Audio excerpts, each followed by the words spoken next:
Welcome to the Business Spotlight series. My name is Steve Chiama, and I'm the franchise owner for Action Coach here in Fairfax, Virginia. And I'm your host today for the Business Spotlight podcast. And today I have the pleasure to introduce Joy King, the founder of Lifestyles by Joy, as my guest. And today we're going to talk about Joy's business, her journey into business ownership, some of the enjoyable challenges and best practices, and get a peek into what it's really like to build and operate a business. So if this is your first time on the channel, be sure to like and subscribe to get a notification when a new show like this one drops. And Joy, welcome to the show, and thank you for being here today. Thank And you for having me. if you would, please give us a little bit of background about who you are and tell us a little bit about your business. Sure. So Joy King, I'm originally from Chicago, and I got my start in education as a English and Japanese teacher in Chicago public high schools. So that's an interesting kind of Yeah, that's story different. and Yeah. journey to be to be a speaker of Japanese as a Black woman. So happy to share more about that if there's interest. But I mentioned that because I think those two pieces in particular are really foundational for me. I have a daughter who just graduated from Spelman College with a degree in international business. So there's this interesting international thread that has kind of unintentionally run through us. And back during the pandemic, I had been laid off from my job, and it felt like the perfect time. I think a lot of people can relate to lots of job transition during the pandemic, Yeah. and it gave me an opportunity to start a business. Just because it had kind of been on my mind, I had kind of been doing pieces of it, but it felt like a really good time to launch. So I launched Lifestyles by Joy, which is, I like to call it like a lifestyle destination. It's really for women in particular, but I work with everyone who are kind of ready to reclaim themselves, their lives, whether they're navigating a major transition, whether they want to, whether that transition is internal. So we do some, kind of wellness coaching. A lot of times the transition is physical. So, redesigning a space to be more functional or to be more representative of who they are. And um, just kind of really about living a bold, unapologetic life. And that has led me in a lot of different directions over these past, 6 years or so. And so I'm excited to chat more about that. Perfect, perfect, perfect. Tell us a little bit about how far this has gotten. Have you built a team yet? Have you adventured out beyond just the local geographic area? Wh- I Where have done where have you gone? I have done all of the above. I have built a team. I have disassembled the team. I have kind of brought more people into the fold. So we've gone in every direction with lifestyles. When Because everybody was home, I really had the opportunity to do a lot of work. People really trusted me with their spaces. It was kind of crazy because it wasn't like this was something formal that I had gone to school for. This was really mostly a passion project, having a good eye, being, using my intuition. And so I had a lot of work, a lot of really early success, and it necessitated a team. So I built partnerships with general contractors. I had, executive assistant. I brought in, additional kind of junior designers to support. And so it grew really fast. Um, and then it felt like work. It felt like more than I had bargained for, and I was starting to lose some of that kind of authentic passion that I started the business with. And so I would say about 3 years in, I scaled way back and went back to just kind of doing it on my own. And I still kept my relationships with contractors because that's super important. But so I've been all over the place in terms of team. And Hmm. now I mostly work as the sole kind of what I call a lifestyle architect. And and then I bring on people kind of as needed. So it depends on the size of the project, really. Okay, all right. So with that in mind, and as you built the team, you probably experienced this there's a whole lot of different roles in a business, and I've never sat down to enumerate them, but it's more than a couple dozen. Um, Yeah. which of those hats were you finding yourself wearing, and which of them do you find yourself wearing now? Yeah. So Lifestyles by Joy is really solo owned. I don't have Mm-hmm. outside investors. I don't have business partners, and that's really intentional for me. It gives me kind of that creative and strategic freedom to Mm-hmm. build something that's truly aligned with my values. So I Mm-hmm. find myself as the founder, as the creative director, as the strategist. I'm Mm-hmm. sometimes the shipping department. I think that's really the entrepreneurial life. Mm-hmm. Mm-hmm. And I think the thing that's really different about me as an entrepreneur is that I built this alongside a full-time executive career. So I have to be really strategic about my time, which is why I scaled back. Mm-hmm. And why my business is primarily referral based. I do a little bit of marketing, but Mm-hmm. I it is intentional that that I use both sides of my brain. I love Mm-hmm. the strategy work that my full-time again executive career affords me, but I also love the challenge and the joy of creativity and helping Mm-hmm. people kind of live their best lives. Very good, very good. Now, who do you serve best? Who's your best customer? And I see this as probably evolving, where Yeah. you're finding out where your sweet spot is, where you're happiest with, and where you can find people that get the most value. I have worked with everyone. I think I really enjoy working with kind of high achieving women like myself, women that are probably juggling a career, a household, a side hustle, who want and kind of need their home to be really reflective of who they are and who they're becoming. Mm-hmm. Um, I find that people who are in the space of realizing, like, I don't need more stuff, I need more intention. And that is Mm-hmm. where I think my best work really comes into play. That said, though, I have done a number of commercial projects that also hold meaning. So I did the fellowship center of a church, and that kind of mission aligned work felt really good and solid to me. And Mm-hmm. I got a chance to source artwork from local artists in the Maryland area. So I think the business serves people who are passionate, people who are moved by mission, um, people who want spaces and conversations that truly reflect who they are and like I said, who they're becoming. Those are my people. So whether they're Mm-hmm. women, they tend to be women. But like I said, the priest of the church was definitely not a woman, and he was a great client as well. And I did a nonprofit commercial space just most recently.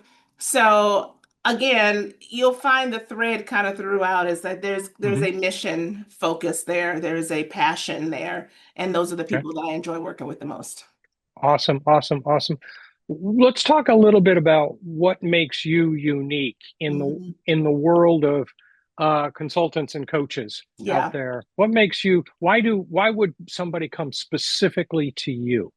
that's a great question because the field is saturated. Mm-hmm. Everybody these days, especially in this unsteady job market, are deciding to go out and do it on their own. Um, I don't separate the inside from the outside. I think that's Mm-hmm. really what's unique about me. A lot of lifestyle brands will help you pick a couch, help you pick a color palette. I'm helping you figure out why the space doesn't feel like you. And usually that answer is about how you see yourself and less about how you decorate. So it's about the coaching, it's about the design that have some digital products that are designed to really help you map out your life and set some goals. They Mm-hmm. all connect. And I think that that's not common. I'm not trying to solve every single problem that you have, right? You're not getting necessarily a huge menu of offerings. You're it's really narrowed down to um this kind of inside out, right? Like if I can help you sparkle on the inside, then your outside is absolutely going to be reflective of that. And I am focused there. I want your spaces, your life to be beautiful. But I live in this interesting space in between, right? Like there's I'm real about what building a beautiful life actually takes, but I'm also bringing this, executive level strategic lens to something that most people treat as purely aesthetic. So for me, it's about really um, embedding the principles into the work. Yes, your living room is going to be beautiful, but now what does that free you up to do? How do you get to live in a space differently? How do you get to show up to your life differently because we have designed a space that um, kind of does away with obstacles and creates access. And Gets rid. that again, that thread kind of follows throughout my career. How do I remove obstacles and create pathways to access? Mhm. That's the work I do every day in my day job, and it's also the work that I do as part of Lifestyles brand. Awesome, awesome, awesome. What is one thing you wish more people knew about about your business? Um, I wish that people knew that at the heart of it, I'm not a marketer. I'm not a, I am a real person who did these things for myself, and therefore I'm speaking to you from this real place. I'm Hmm. not, um, it's about authenticity really for me, Hmm. Hmm. and honesty and Hmm. vulnerability. And Hmm. so I think that that's really when you get behind you, right? Like people sometimes see a business or a website and they're like, "Oh, okay, you're one in a dozen." But it's really about an investment in your mental health and a sense of self. And I want people to know that that doesn't come from a place of, I think I know best. That comes from a place of I have lived it. I have experienced Hmm. these things. I have done this work. And so when I'm talking to people, I'm showing up as a real person with opinions, with humor, with actual context for why I build the way I build. And it's really about connection and community. So I think that's really the important piece. Authenticity is my strategy. And I Hmm. learned early on in this business, people don't buy a product, people buy the person. Yeah, And that's what I want people to know that they're getting a real down to earth human very, behind this. very good, very good. Just kind of thinking back now, you've been doing this for a bit. What would you say has been a memorable hurdle that you've had to take your business across? When people don't pay for what they are supposed to pay for. That's a hurdle. Yeah, and not necessarily having the financial wherewithal to support that, right? So I'll give Hmm. you a very real example. I've had a couple of very real examples, but one in particular is I had a person who didn't pay for the closet install, refused. We did the work. They didn't love it, which is fine, right? Like that's not a problem for you not to love it. But when I said, well, let me take it out so that we could, use those materials on another project, and then I got no phone calls back, and actually had to go to small claims court and kind of handle all the things that you end up having to do. But more importantly, I needed to pay my contractor, right? So Yeah, right. and that money came out of my pocket. And I think the what I learned from there is it's always going to be important. Part of that, like vulnerability and authenticity and talking about the hard parts, I want to make sure that my people are always whole. I want to make sure Hmm. that I deliver on what I say I'm going to do, even if a client doesn't.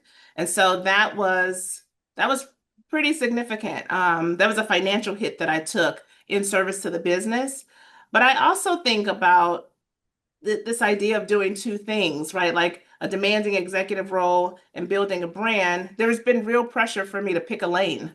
And so when people hear me say, I am, I'm living this life as an executive, but then on the other side, I'm putting in closets. It's like, why can't you pick a lane? And I have people say to me, how much longer are you going to do this work before you decide to be a full-time entrepreneur? And I had to get comfortable with the fact that I'm a layered person and that I don't need to flatten myself to be credible. And I think that mindset shift was the real hurdle for me there. Okay, interesting. That's a very interesting way to put it. Okay, very good.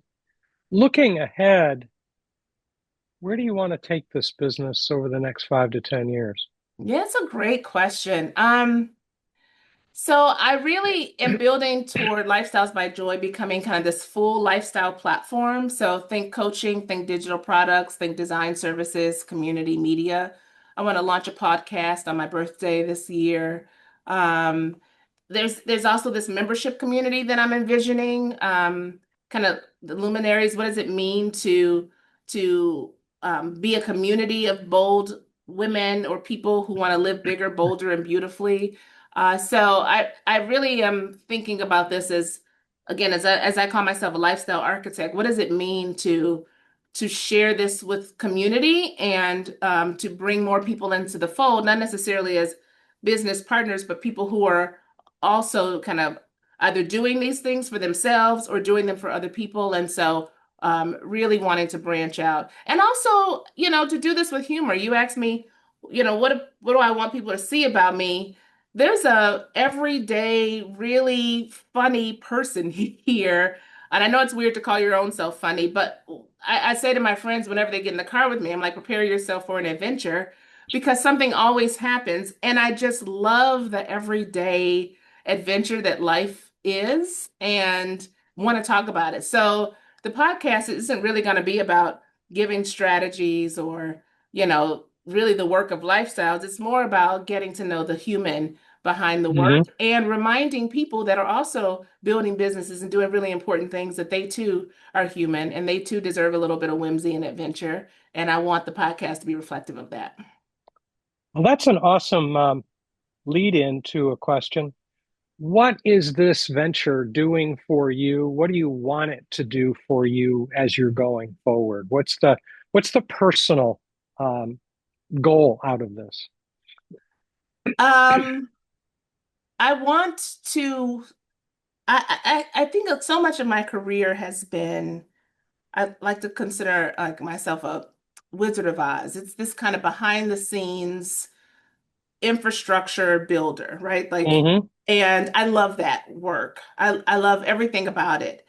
But I think what Lifestyles has kind of forced me to do, interestingly, without it ever being a plan, is to come out of my own shadow and to kind of step forward um, as a leader, as a voice, as someone who has experiences worth sharing, as someone who has in the past shrunk themselves to make other people feel comfortable. This Hmm. is really about being in community with other people who are choosing Hmm. themselves unapologetically and kind Hmm. of stepping out of the shadows and being bold. So you'll hear me talk a lot about boldness and bold leadership and bold design and all of that because it really is for me about um, not flattening, doing all the things, not Hmm. having to choose because somebody thinks I have to choose, right? Like, or says, you can't do both of those things. Turns out I can and I am, and I want more people to connect to that kind of energy. Okay, very good, very good. Just thinking back then, based on what you've learned so far, is there anything you would do differently if you were starting this business again today? Oh man, I want to say I would do it all differently. I followed no rules. When I try to follow the rules, I mess up. I built a business that was really rooted in intuition. And honestly, I can't say I would do it differently. Hmm. I would have maybe more capital, more working capital to start, because I think, from a very, you know, pragmatic standpoint, right? Like it's important to have money to do the things, but I also believe that resources rise to meet the desire. And that is a mantra that I say to myself probably daily, and I watch those resources rise. So I can't really say. I can say that the building a business this way is not for everyone. And so I definitely don't go about preaching how to start a business. I really preach about like taking a leap, doing what you love, following your intuition, making bold choices, and then having the courage and authenticity and vulnerability to live with those Hmm. choices. Awesome, awesome, awesome. So this has been fun. This is a really interesting aspect of business.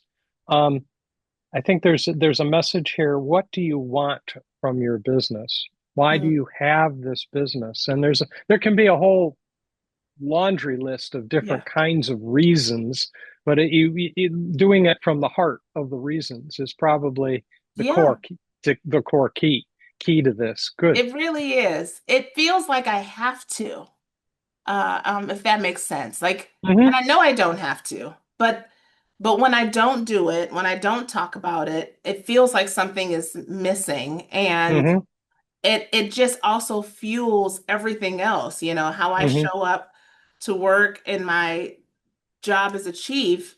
It is all connected for me now. And Hmm. I always thought I had to kind of live a life of compartmentalization. That is how I've kind of managed the things that have happened in life. Is like you put it in Hmm. a nice box, you put that box on the shelf, you label it, you move on. What happens when all those boxes are open all at the same time, right? Like Hmm. how do you manage your life in that way? And I have learned to Hmm. become less compartmentalized. I have learned to enjoy the mess a little bit Hmm. more. And I have learned that there is beauty in the wait. We can set all these goals, right? But it is part of the journey, it is part of the wait that I think Hmm. is most beautiful. And Hmm. yeah, that has shifted everything about how I show up to all of these spaces. Very good. Very good. So we're going to have to wrap up in the interest of time here sometime pretty soon. So let's try a few rapid fire questions Okay. and just play around with a few ideas. What would you say has been your key to success? Um, Knowing the difference between being busy and being strategic. That is a big difference. Yeah. Yes. Yes. Yeah. I like that. That's good. If you and I were having coffee at the coffee shop down the street and somebody walked in talking about the business they were starting up, they were talking with their friend. Mm. What's one piece of advice you would want to share with that person? Don't wait until it's perfect. Hmm. Just done, and in the world will always outperform perfect and in your head. Hmm. Why do Get you it, think that is? get it into the world. Um, because perfect, what do they say? Perfect is the enemy of good, or don't let perfect be Hmm. the enemy of good. Hmm. It what is even perfect? Who has ever started a business and said, I checked every single box that somebody, who is somebody, you know what I mean? Who wrote the rules? There Hmm. there there are no rules, right? There are experiences that we've all had as business owners. We can share those experiences, but at the end of the day, it's got to be meaningful enough to you to want it out into the world. And I guarantee getting it out in whatever shape it's in and then refining as you go and learn, in my opinion, will always be more, um, I think, satisfying even than trying to wait until you've checked all these boxes that somebody told you you should check. I think the way I heard it put one time is, how do you learn to ride a bicycle? Yeah, that's right. How many times did you fall down? That's right. That's right. How many? And then, when you thought you couldn't do it, you turn around and realize that whoever was holding the bike had let go and you were still going, right? And I And you think were still up. they're right. And I Then you think fell that's down. that's what right that's what running a business is like. You Yeah, you have it all is. these things that are supposed to stabilize you and support you. At some point though, you're just going and Yeah. you're gonna be okay. Yeah. Yeah. What is one book you're reading now or read recently that's helping you figure out how to drive the business forward? Oh, so there are two. They're starkly different. One is called um Rich AF, Hmm. by Amanda, I can't think of her last name.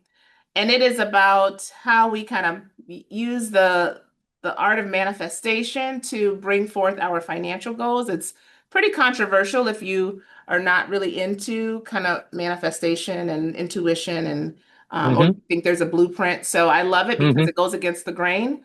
The other book that I'm reading is actually written by a member in my family. It's called Black Single Mother. I might have those Hmm. mixed up, or Single Black Mother. I think it's Black Single Mother. Why that's so interesting to me is because it is helping to shape how we view women who choose to raise children differently. And so many of the women that I have worked with in my business have been people who have been divorced, Hmm. people who have had, relationships transition, people who have chosen to raise children alone. people who need to create, who have taken in children, Hmm. through family or adoption, and need to create spaces that kind of support who they have become in Hmm. these kind of roles as mother, Hmm. and how mother just looks so different, and I just love how we get to define, what family looks like to us and what community looks like to us. So it's not about business at all, actually, but it really has me thinking, especially as a mom who primarily raised, my daughter as a single woman. It is inspirational, excuse me, and again, that level of vulnerability I take into my business, and those are the types of real conversations I get to have with my clients. Great, great, great. You've had a great journey, a really interesting journey with a lot Yeah. of little twists and turns in it. Um, what are you most proud of from this journey? Um, the courage to do it. Hmm. I and the spaces. When I look back across all the different types of clients I've had an opportunity to work with, we've created some really beautiful spaces, and that makes me proud, in and of itself. But I think I'm more proud when I see people actually living in those spaces and Hmm. working in those spaces and, pulling out a chair from a table or putting their feet up on something and it totally shifts the way that they live and think Hmm. and breathe. If I can bring relief to people, that I think that makes me the most proud. Awesome, awesome. Just kind of flipping that around, if you will, Yeah. if you could significantly improve one thing in the Mm. business this afternoon, you got some kind of a magic wand, Yeah. what would that be? It's probably some of the systems. I'm a great strategist. And when you build a plane while you're flying it, some of the kind of automated client journey stuff gets, backburnered. Uh, So I think having some better systems and systems that allow the message to get out hmm. more easily than me Hmm. trying to be on social media. So if I had a magic wand, it'd be like a great idea comes to my mind. I say it, and somehow it ends up out in the world without me having to do a ton of that heavy lifting. So I think that falls into the systems category. Hmm. Yeah, that makes sense to me. So, most important question, how can people who want to know more connect with you? Yeah, lifestylesbyjoy.com is the best place to go. You'll meet me through the website. There's a lot of information there. You can, take a look at the things that I've done. There's some galleries in there. But yeah, some testimonials. So that's a great place to start. And if people want to have a free consultation to talk about, this is what's going on in my life, and here's the transition I'm looking for. I would love to have those conversations with people. Fantastic, fantastic. And our last question, what's most inspiring to you today? Mm. I think a lot of what I have talked about, it's people choosing themselves. Hmm. It's this moving forward unapologetically. And I see it everywhere now. People are building Hmm. businesses, people are redesigning their lives, people Hmm. are leaving relationships that no longer serve them. They are making choices that, they are refusing to shrink. Like that is the energy that Lifestyles by Joy was built for. And being Hmm. in community with those people, it really gets me up in the morning. And so Hmm. I'm feeling that kind of inspiration for myself. And I will say, again, I just mentioned my daughter graduating. One of the things that came up in the graduation speech was that, that she was trying to inspire this young group of 569 women who were graduating. But at 48 was also inspired. And so I Hmm. think that it's important to remember that no matter how old you are, how long you've been in business, how early your business is, we always can be inspired. We always can pivot. We can decide to do new things. We can do different things, hard things. And so there should never be a moment. I tell my mom this even all the time. You still get to get up every day and decide to do something new and different. And I think that's really important for us to remember that that doesn't age out, right? Like you can be Right. 90 and decide if you have the wherewithal, I want to try something different today, and we get to do that. So I think that kind of energy is really important to sustain. Fantastic, fantastic. This has been awesome. You've brought some interesting aspects out. There really is a lot of different reasons to have a business, a lot of Mhm. different goals for having the business. There's a lot of different ways to approach a business, even within those different criteria. So For sure. that's a really important point for people to get is why are we doing this? What are Yes, we trying to get from this game that that's we're right. trying to do? Awesome. And for everybody watching, I encourage you to go back and listen to this again. Joy has shared some very interesting ways to look at some things, and I think it's worth thinking through. So don't forget to like and subscribe to the channel so you can get notifications every time we drop a new conversation like this one. Thank you to everyone who joined us today, and a special thank you to Joy for sharing with us, being vulnerable, being authentic, and providing a different point of view for a business. So thank you very much. Thank you for having me. This has been fun.